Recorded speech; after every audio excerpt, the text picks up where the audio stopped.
Last week, I joined the Tabletop Simulator podcast, and we talked a lot of things about everything chaos that was going into this tournament.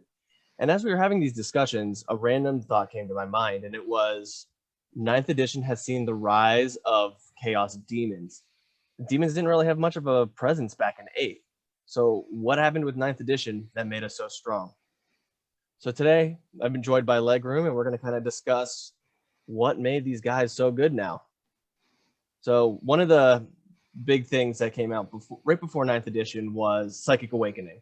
It came out in 8th, but I feel like there hasn't been enough of a presence of Psychic Awakening Engine War before ninth actually dropped. So we didn't get to see how much of an effect it had on the old game.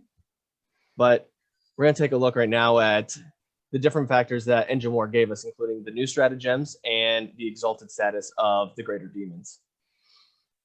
So first thing to look at it with the stratagems is the keywords that all these stratagems have. And if you think about it, as a Zinch player myself, I'm looking at the means of magic where it's horror infantry from your unit. First time you attempt to manifest a psychic spell, assume a 9 was rolled instead. And horrors, they only have the single roll dice smite, which isn't very useful, but something like the changelings and changecasters are both horror infantry units with those keywords. And that goes across all of the different stratagems as well. Like we only get 4 each for each of the chaos gods, but each stratagem is nailing multiple units for the most part. The thing I'll say as well is that with something like Minions of Magic in particular, it's saying assume a 9 is rolled. So if you've got bonuses to the chests going on there, that can push it up to a 10, which is that extra damage smite. Even if you just use it on normal horrors. So that's definitely worth considering. So the stratagems I think are pretty good. I'm not sure how fantastic they are, but I really think that the exalted powers are a real sea change. When we did our list analysis, was it 3 weeks ago? I think it was like early December.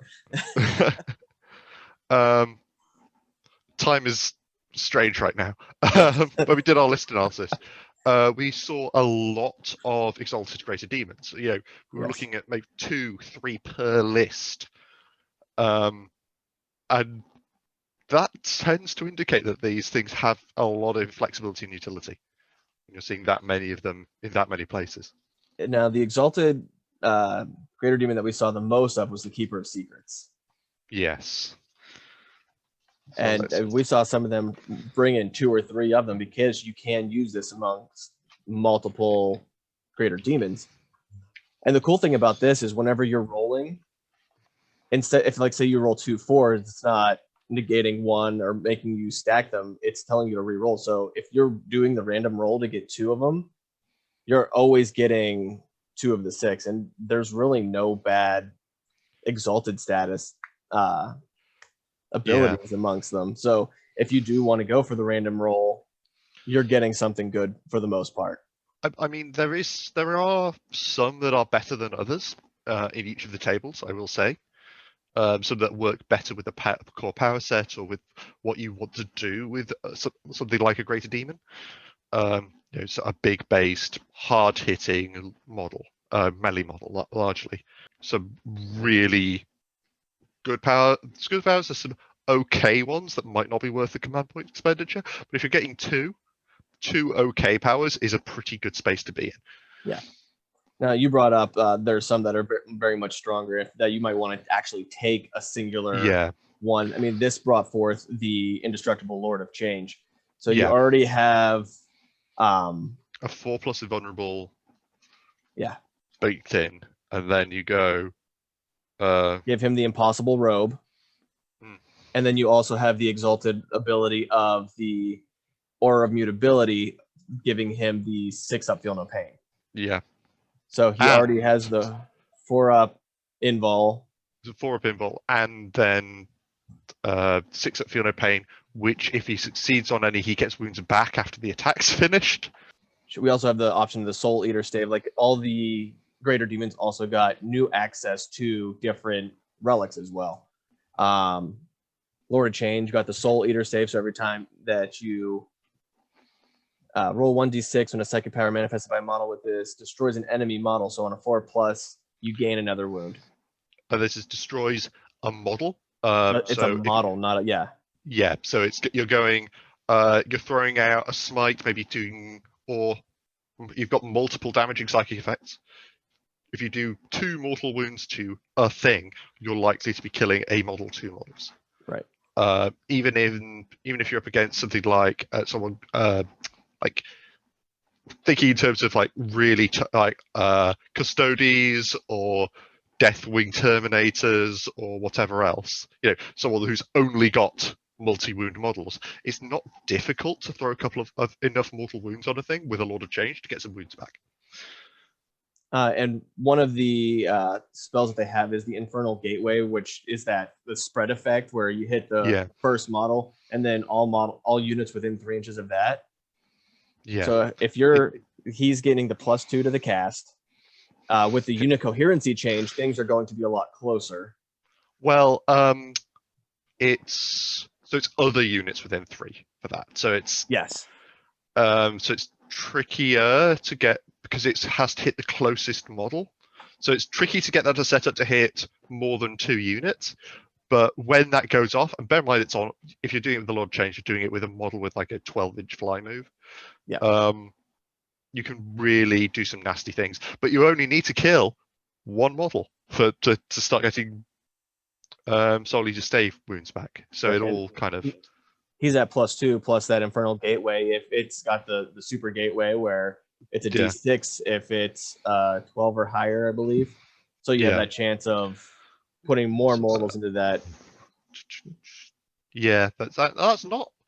I mean, it's not an amazing chance. It's like a 1 in 6 to get a 10 or higher, but it's not impossible either. So right. I mean, the chances that you're going to be killing any kind of models with pretty good. Yeah, his assault of weaponry is pretty good. Push comes to shove, smite. Just throw 2, D3 mortal wounds on a thing. It's just a really useful relic. Keeps this big, high priority target in play, which is pretty nice. So yeah, they got some cool options in Psychic Awakening, which I think really set the stage for their ability in ninth. We look at the Exalted Keeper of Secrets, which we see a lot of. Things like Realm Racer to make it better move, advance, and charge. Bear in mind that in a Slanesh detachment, they're able to advance and charge because that's the aura they get. Extra hits on 6s from Lightning Flayer. 6-inch heroic interventions with Battle Rapture. Like, these are scary things to have on something as dangerous as an Exalted Keeper of Secrets. So you've got 3 good options there straight off the bat. And if you're bringing 3 Keepers of Secrets, spend 3 CP, have one each, done. Yeah. I mean, I like most of these options for the Keeper of Secrets. Even that 4+ invul save is, if you're able to get that thing, everything is going to be focusing your greater demons. So anything that can encourage their survivability, while everything, say you get your 3 Keeper of Secrets up there, everything's focusing their fire on there. Now you got your demonettes getting where they need to be. Yeah. We're going to be touching on objectives later. One of the big changes for that, for victory points, as a reason for why demonettes are being so successful there. So the other thing I'll say is we're not seeing very many, when we're talking about seeing a lot of greater demons, we're mostly talking about Laws of Change and Keepers of Secrets. Yeah. We see very few Bloodthirsters. I think we saw in our list breakdown 1 Great Unclean one. So these models inherently bring less utility through either being slower or lacking the psychic utility. And the Psychic Awakening extra toys they got were good, but I don't think they were quite enough to bring them up to their colleagues, for want of a better word. Yeah. So that's where a lot of the changes in 9th edition is going to be proving beneficial. So whenever I came to mind with this question, I reached out to our Discords, which you can find in the links at the bottom. What do they think made us so strong? And one of the things that came up was the table size got smaller. So what is your thoughts about the table size getting smaller and how that's helping us out? So demons are inherently a close quarters focused army. Like you got the vast majority of your units have no ranged attacks. When you're doing psychic powers to do damage, they're usually an 18-inch range. Mm-hmm. You don't really have, if you're playing demons, you don't have the capacity to engage enemies at long distances. Something's 36 inches away, it might as well be on the moon. But if your board is 44 inches across rather than 48, and 60 inches wide rather than 72, all of a sudden you've got the same amount of stuff crammed into a smaller space. So not only are you more likely to get into combat, but once that combat is completed, that unit is then more likely to be able to affect the game after that. It can go onto something else or onto an objective that's going to be nearer. And the fact that so many demon units can get bonuses to charge, rerolls to charge, have high movement speeds, means that charging as a means of making movement is a big deal. And you're gonna have demon engines. You got the Iron Warriors on the brain with the demon. Yeah, your demonettes who are getting across the board faster. Yeah. You mentioned really quickly about the objective markers are now becoming closer to either side of the board. Yeah. So now you're having demonettes that are able to get to those far objectives with their objective secured abilities. Yes. Yes. Things as well, like fiends are a 14-inch move. Seekers are a 14-inch move. Nurglings can be set up on objectives that are midfield. So you've got an enormous amount of board control, and shrinking the board down has helped you leverage that more than it would help an army that's more focused on long-range engagements. Yeah, you mentioned Nurglings too, and Nurglings have made such a huge presence right now. They did just get a fact to them where the mortal wounds of 1 doesn't affect them or something like that. They recently had a fact on them. That was more of a clarification because the squishable ability is really weirdly worded. So for people who don't know the data sheet for Nurglings, they have an ability called Squishable, which is delightfully named, which means but it basically means that the feel no pain check they get, the disgustingly resilient, only applies against attacks with a damage characteristic of 1. That's the wording of the effect. And a lot of people were obviously, by the existence of this FAQ, a lot of people were interpreting that as this disgustingly resilient check does not apply to attacks that don't have a damage characteristic of 1. That's not the exact opposite, because mortal wounds aren't attacks. So you don't get disgustingly resilient in the case of Nurglings against mortal wounds because they aren't attacks that do 1 damage. Yeah, I'm interested to see what kind of changes the Nurglings go through now with the new Death Guard changes from disgustingly resilient. I mean, if they're going to continue them, like the Poxwalkers get, or I mean, I was having a look at some of the reviews of the Death Guard book, and I'm seeing it's going to be a lot. I doubt we'll see Nurglings souped in quite as much, just because you've got so many other tools there to be kind of mid-board claiming, and Death Guard aren't going to be wanting to soup as much as they do right now. The other thing I'll say about Nurglings is they did, in the points changes recently, go up to 22 points per base, which I would say is still worth it. Oh, for what they're capable of, it's definitely still worth it. You're clogging up lanes. You're sitting on objectives, which are vital. I mean, that's another change that we've seen is objective points are so important right now. Oh, absolutely. And I think this ties into the next thing, like why it's been such a shift from 8th to 9th in terms of demons and their representation and their table results. Because you're scoring objectives at the top of turns. So you want to be able to, it's not like scoring at the end of movement phases. It's not scoring. So with objective scoring, you're wanting to be able to get onto an objective and take it. Yes. So the ability to move quickly, charge, and deal enough damage to the enemy unit that they aren't. That's the charging onto an enemy unit on an objective is a really important part of 9th edition's play. And I think that's something that demons are particularly suited for. Especially because nobody's getting primary points in the first battle round. Yeah. So that's giving them enough time to get where they need to, sit on that objective, get their objective secured over anything else that's sitting with it. And when demons are running around with a bloodletter is 8 points, demonettes are 7. And they're likely running with 20 to 30 of them. Yeah. If you can show up with, you can drop 20 bloodletters out of the warp turn 2. 9 inches from your opponent with a 3d6 rerollable charge. Yeah, they're getting in there. Yeah, they're getting in there, and then that's 20 obsec bodies with an absurd amount of high AP attacks, just breaking something in half. After the bloodletter charge, I can't think of any army in the game at the moment that can have 20 models of obsec on an objective at that point. Like that's a hammer, and that works really nicely.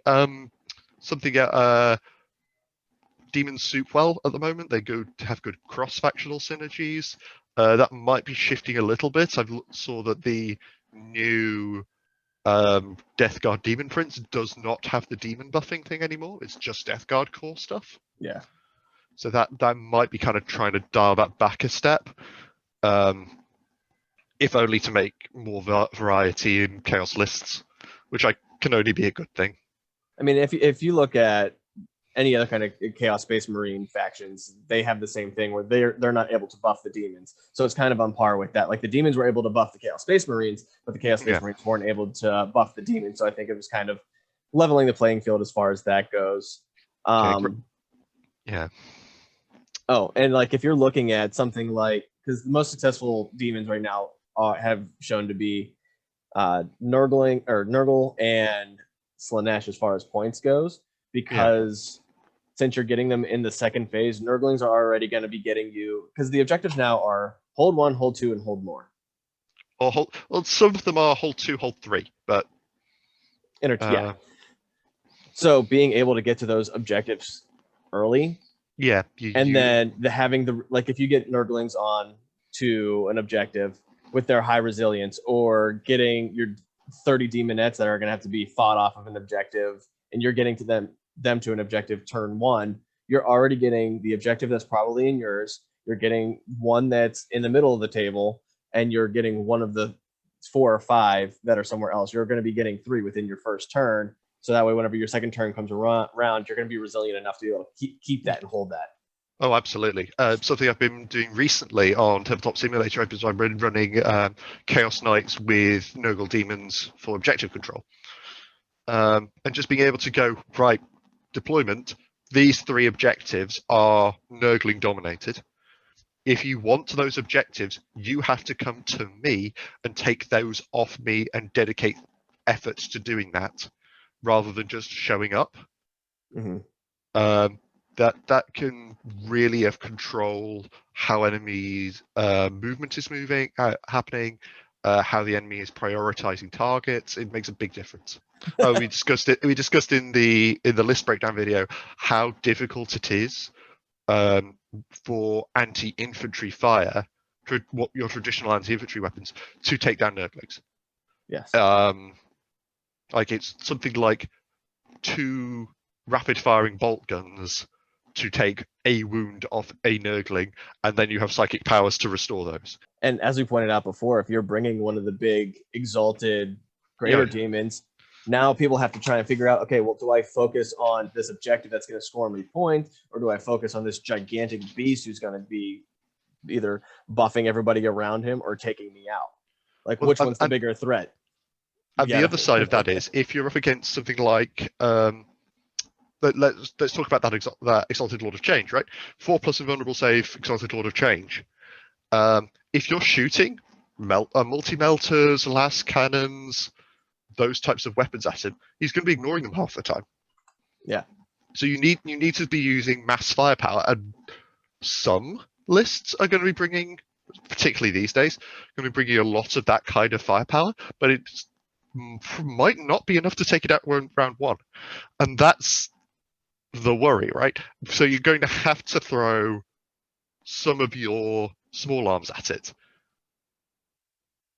and that's where you save your bloodletters, you save your horrors, you save your flamers, because they're not being shot at by bolt guns, because the bolt guns are having to go to the big thing that's shrugging it off. I love how flamers are looking in this edition, because the flamers have that stratagem now where wound rolls of 6 are mortal wounds on top of all the other damage that you're doing. They have a 12-inch D6 pistol. You're bringing 6 to 9 of them in a unit. That is a lot of firepower going out. Auto hitting. So if that's a flamer unit, I believe the chariots count as flamers as well. So if you want those to be extra fast, extra maneuverable, so it's less impact, shall we say, than throwing that on a big unit of flamers, but it's got that 14-inch fly move, so that could just show up where your opponent really doesn't want it to be. Yeah, and especially if you're bringing them with a Flux Master who is upping their strength by 1. Yeah. Changeling is probably not going to be keeping up with him, but he gives the flamers the 6-up feel no pain for everything around him. Can you get like a Flux Master on disc or something along those lines? The Flux Master is the one on the disc. Oh yeah. That would make that a strength 6 pistol. Yep. Because the chariot's strength 5 if you base. get the flickering flames off on them, +1 to wound rolls. So Yeah. you're already mortaling on 6s, and you're getting almost a 2-up for pretty much any kind of infantry attack. Wounding anything south of basically everything. Anything smaller than a tank. Yeah. Give or take. Yeah, that's pretty scary. I don't leave my house without them anymore. Anytime I bring my Tzeentch Demon, I always make sure that I have those flamers in there. Yeah. Wow, we got way off track of. Yeah. No. It's like, so this is something I wanted to bring up. I think this segue kind of works quite nice. All right, is that demons, despite being, like I said before, generally speaking, limited to close range and quite fast moving, they've got a lot of tools in the toolbox. Yes. Because they're effectively 4 separate armies in one. And the fact that you can mix and match, you can go for combined detachments because your locuses aren't that big of a deal. They're not that great in the first place. Yeah. Some of them are. They're not essential for the strategy, and the way the locus is worded, only the character gets the benefit, but the aura can apply to stuff in other detachments. Correct. So you can do stuff like going, okay, I'm going to bring up like this Slanesh Demons patrol, and then even if I've got a Slanesh Demon in the other detachment, let's say I'm bringing 4 Exalted Keepers of, I'm bringing 3 Exalted Keepers of Secrets and Shalaxi Hellbane and Celeste, like one of the lists we saw in our list breakdown. They don't all need to be in a Slanesh Demons detachment if I'm keeping them close enough to the ones that are. Mm-hmm. So which gives me so I've got my strong HQ choices, so I could then go and grab the Nurglings, grab the Bloodletters, grab the Flamers, and just have whatever tools I need. And that's by design. So the other thing I'll talk about in terms of flexibility and unit choice is you've got a lot of fast, cheap infantry, which makes you very good at scoring secondaries. Like we saw in the list breakdown several lists with 5 Demon Fury units. Just going, okay, deep, drop that in, move that over there, deploy scramblers, 10 VP, please. Quite difficult to counter when somebody can just bring them, just drop them in, deep strike them. Has 15 infantry units in their list or 10 infantry units in their list. You can't target them down to prevent that from happening. And if you're a list that doesn't rely on shooting, actions become a lot easier to do. Because if you're in a situation where you go, yeah, I'm not going to make this charge anyway, I might as well perform an action. And everything's so strong, they could be your second wave of it after your first guys get up there, your first unit of infantry go up, do all their thing. Your second one's back here doing their scramblers because they're not going to do anything from the background anyway. And then, all right, you finally get through my 30 horrors or whatever I got up the field. All right, well, here comes the second round. Now that I've gotten 2 to 3 rounds of secondary objectives done with them. Yeah, I'm maxed out on primaries. I've got most of my secondaries. I've been in all the board quarters. I've deployed scramblers. I've done all of this stuff. I'm just going to now come and start grinding your face down with what I've got left on the board. Right, and as long as you're taking all 3 primary objectives in the second, third round, then you're easily able to deny them getting their primaries or whatever secondaries they might pick. I mean, they might have some benefits on secondaries against our hordes type stuff. The horde secondary relies on someone bringing, I think it's 150 models or equivalent, which just isn't feasible in a 2K game. That's why you're our math guy. Yeah, it's a point for every 10 models or every model with 10 or more wounds. Yeah. Which just doesn't add up. And the recent change to bring it down. That's a big one. That's a big change. Makes Greater Demons, Demon Princes less of a risky pick. I mean, you could still score Assassinate on those, but you've got that as a good option. But they're going to be so resilient. They're going to be putting everything that they can into that, allowing everything else to take over. Yeah, it's okay. Right, you've shot down my Greater Demon of Zeech, which is a shame, but I've still got 40 bloodletters that are in position to charge you.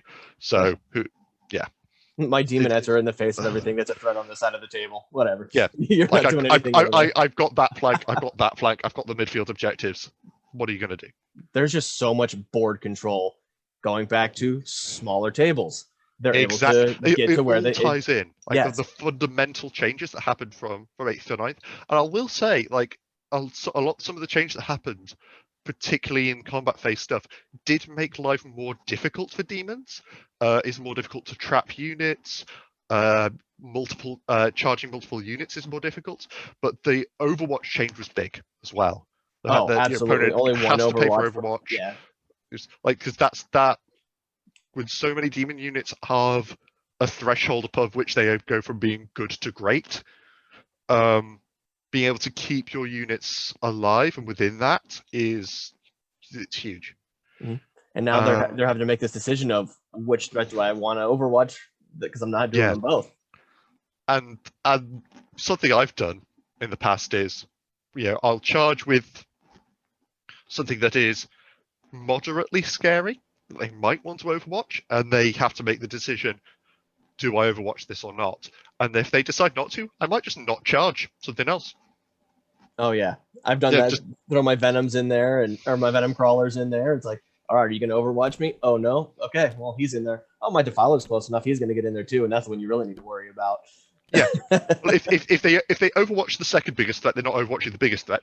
And if you can get your second biggest threat in there, sometimes that's enough. You can just leave the thing that they wanted to Overwatch out and deny them that opportunity to do damage to it.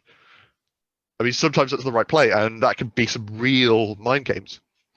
Yeah, unless you're playing Tau, but they've suffered so much anyway. I feel like they need that Overwatch because they're just not doing well all around. I've been talking about this for a long time, but I really feel like the Tau need a 9th Ed book, and soon, because the 8th Ed Tau book was playing a different war game. Yeah, it wasn't the same. It wasn't the same rule set. The way damage was being mitigated, the way Markelites made target priority work.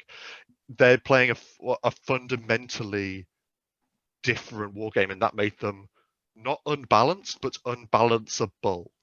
Yeah, I have two buddies in my Rules. gaming group that play Tau, and they really haven't even touched their Tau lately Yeah, because they've been so focused on, we have Death Guard, Space Marines, and Black Templars. So those have been the big focus of all their armies. yeah. Oh, Black Templars are a pain in my ass. So this is okay. Kind of branching off of that, I want to talk about something else that's benefited demons, I think, which is the Marine meta. Marines are hot, as are things that are good against Marines. Yeah. Right? So what makes Marines good and what makes things that are good against Marines good is largely AP. Because every Marine unit has, at worst, a 4-up save. Now, demons don't give a shit about armor piercing. Oh, especially Zinj whenever you're at a 4+. Yeah, well, you've got your invulnerable saves, and that's your defensive tool, and maybe feel no pains from psychic or Nurgle. So, if I'm playing a 2,000 point game with my demons, and my opponent is playing a 2,000 point game, but they've brought Space Marines, and they have brought a list that works well against Space Marines, they have spent 150, 200 points on effectively on upgrading armor piercing. And are getting doctrines to upgrade armor piercing, and are using will have put in relics for armor piercing and made equipment choices for armor piercing, all of which is entirely a wasted points. Just flick that off. Flick off those armor piercings. Yeah. So you're going, okay, like, oh, I'm playing a 2,000 point game against somebody who's brought 1,750.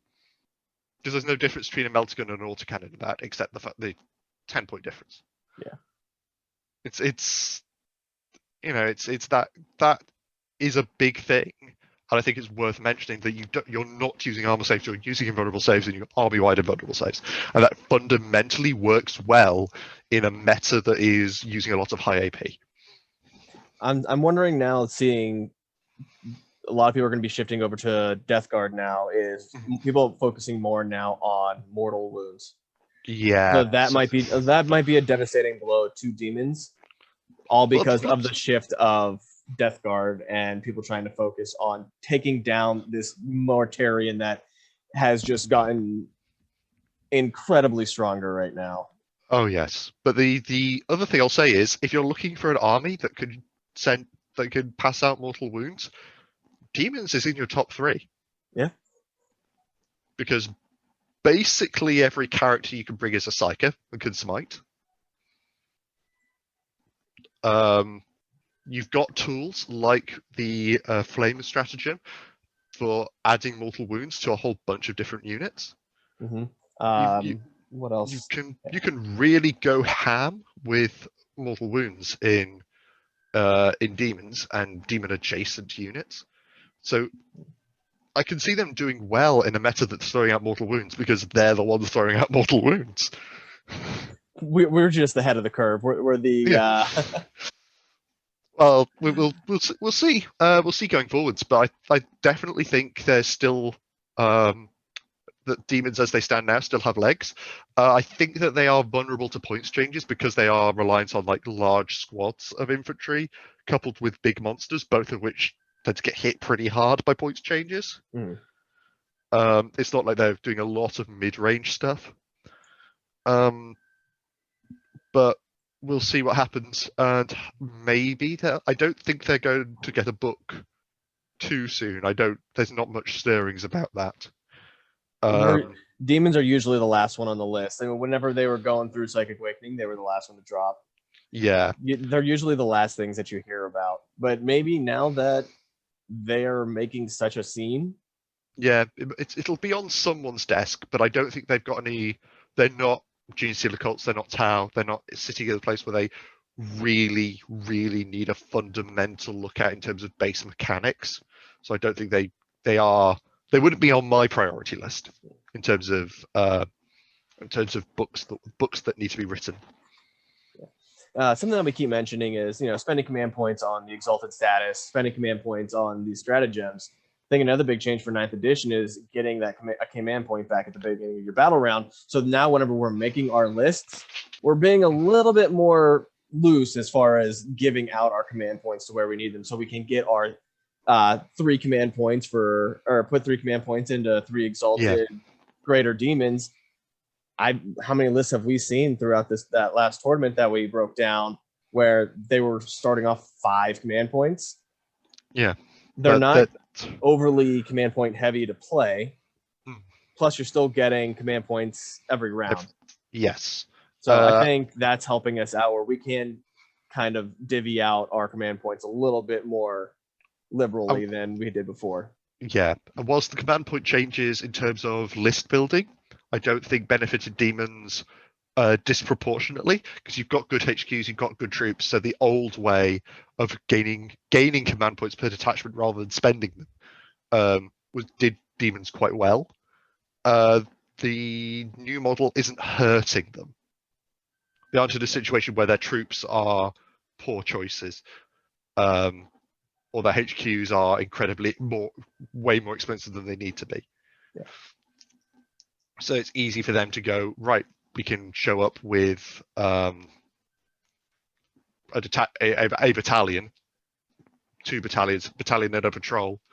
So we've got 10 to 12 command points from list building, and then spend 4 or 5 of them on unit upgrades. Yeah, and that's a reasonable choice. Yeah, you're no longer trying to put 3 battalions on a board just so you can get maximum amount of command points, and now you're wasting how many points on 9 units of infantry? Yeah. Well, it's not. Well, that's the point I'm making. It's not a waste necessarily in demons. Like, we saw a lot of troop slots being filled, a lot of like 10-man demonette squads, a lot of nurgling bases. When we did that list breakdown. So there is the troops are quality troops. It's not picking Chaos Space Marines to pick a unit out of a hat. Throwing out a bunch of cultists just to fill up space and not doing anything. Because I need 3 troops in order to bring everything else. So I have to spend 210, 180 points on cultists or 210 points on Marines. That are barely going to impact the game, except being things sat on objectives. But then, so we can, whereas demons can go, okay, we can spend this points on troops, and those troops are a platform for the game plan.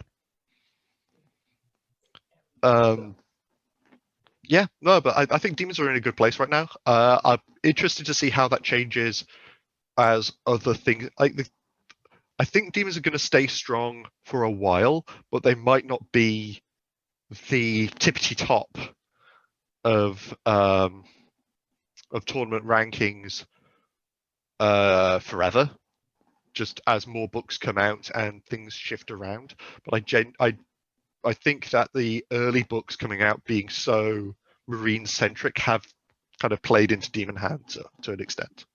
I also feel like we had the elements of surprise. Like, you barely ever saw a demon army go out there and aid. Yeah. Now all of a sudden people are like, how do I deal with demons? I've never really played them before. Where did they come from? What do I do? How do I play them? Yeah, so okay, so wait. So you've got that exalted Keeper of Secrets, right? How fast is it? 16 and +1 to advances and +1 to charge, and it can advance and charge? How do I outmaneuver that? The answer is you don't. People are struggling to figure out how to counter something they've never countered before. Yeah. It's like engaging in a new species for them. Exactly, and that's part of the joy of playing a game that is being actively updated and actively worked on. Is that things change over time, and every new release changes, that sends ripples out, and changes happen in response. But yeah, so we'll keep an eye on things, and very much look forward to seeing how demons play in the future. Yeah. I mean, we covered pretty much every phase. One phase we haven't covered yet was the fight phase. and one of the changes from fight phase in 9th edition have made. Yes. Activation order being the big one. Yes. So 2 big changes that has been discussed about being beneficial to us is the engagement range vertically. Yeah. And the who fights first in the fight phase if you haven't been charged. Yeah. So first, whenever you're charging, you have that engagement range. Now it's 5 inches up. You don't have to be on the platforms to be evil with them. So historically, it was relatively easy. Like we've all seen like LVO boards or Nova boards where you've got a ruin with multiple floors in it, right? And so if you had a squad of infantry and you deploy it all the way around the borders of a floor, you were in 8th edition immune to close combat because nobody could place a model within an inch of you. You could not be charged. So the rules in 9th are engagement range is still 1 inch horizontal distance, but it's 5 inch vertical. And so what in most ruins or most pieces of terrain, you've got maybe a 2 or 3 inch space between floors. So what that means is if I'm on the floor below you, I get to fight you. And that means that it's very difficult for a unit to be entirely immune to close combat by positioning, which serves demons quite well. Especially when you're quickly getting across that board pretty quick. Exactly. So your opponent if your opponent is deploying, they have to deploy on the assumption that there is a first turn charge happening somewhere. So they're either deploying all the way back to avoid that, not taking advantage of that, of the full amount of space they have, losing board control, or they're having to do tricks like using vertical movement which then means that they have to spend vertical move to get down to move on to an objective, or other bits and pieces, but they can't be safe by abusing cliff edges and things like that. Yeah. So the other one you mentioned was order of activation. Who fights first? So do you want to go into that a little bit? So the way 8th edition worked is if you were in hand-to-hand with another army and nobody had charged you in that turn, the attacker still goes first. The change to 9th edition was now the defender is the first to go. Big change the big benefit I see from this is the Slaanesh armies and their Quicksilver or what is it called? Quicksilver Fitness or I think it's Quicksilver Reflexes. Let me double Quicksilver check. Reflexes, yes. Yeah, no, Quicksilver Swiftness. My apologies, you were correct. I said fitness. Technicalities, words for words. But yeah, so now Demonettes, you're looking at a stratagem where they could fight in the psychic phase, and now they're fighting first no matter what. So you charge into a group, you're getting the first attack on that turn. Then it's the opponent's turn, you're fighting first still, and then when it comes back to your turn, you're getting a psychic phase, and then your fight phase again. So you're attacking them 4 times when they only get to attack you once. So the other thing I'll point out is quite a fun little interaction if you're on the receiving end of a charge as a Slaanesh army, right? So I get charged. I'm playing Slaanesh. Someone charges me with multiple units, right? Yep. So what would normally happen is the charging player activates all their charging units. I'm playing Slaanesh. The wording of Quicksilver Swiftness is that we alternate. So he picks a charging unit, I pick a Quicksilver Swiftness unit, and back and forth. Except that I can also throw the counterattack stratagem in. So that he can attack with 1 unit, and then I can pick 2 units to attack with. Before he gets to do his second charging unit. It's almost not fair. Yeah, like you could do horrible things to somebody who is charging in with outriders and a chaplain on bike. Like, which of these 2 units do you want to keep alive? Because that's the one you're going to activate first. Because otherwise, the other one is just going to get minced.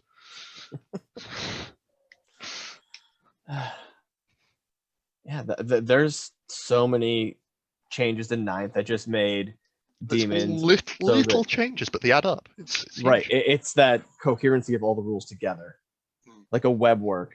A single strand from a spider web isn't going to be very effective, but when you put all those strands together, Yeah, that's when the power for the spider comes. yeah, and I think ninth is a much more coherent rule set than eighth was. It's a much more sensible rule set, much more well thought out rule set.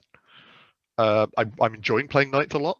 But yeah, I'm looking forward to more releases, more things shaking up the meta. I'm looking forward to events starting to happen again, so we can Oh, I can't have a bit wait. more analysis there. All right. Well, Yeah, thank you for joining me, Legroom. I'm glad we got no to problem. break down what's making these demon lists so successful now. Yeah, Don't forget to check out some of our other videos. And what are some of your reasons why you think the demons are becoming so strong? Leave a comment down below and let us know your thoughts and why you think demons are where they are now. yeah. Like, share, and subscribe. It's new content. What you're trying for a couple times a week, every week. Trying for once a week. I actually just had COVID a week and a half Oof. ago, so I've been battling through that. So I have the art video coming out that I didn't get a chance to get to yet. So that's been recorded. I just need to edit it and post it for more great content for you guys. So make sure you ring that bell and nurgle. Make sure you subscribe and keep up to date with all our videos coming out. Thank you very much. See you in the future, hopefully, if you'll have me back. Absolutely. All right. See you guys later.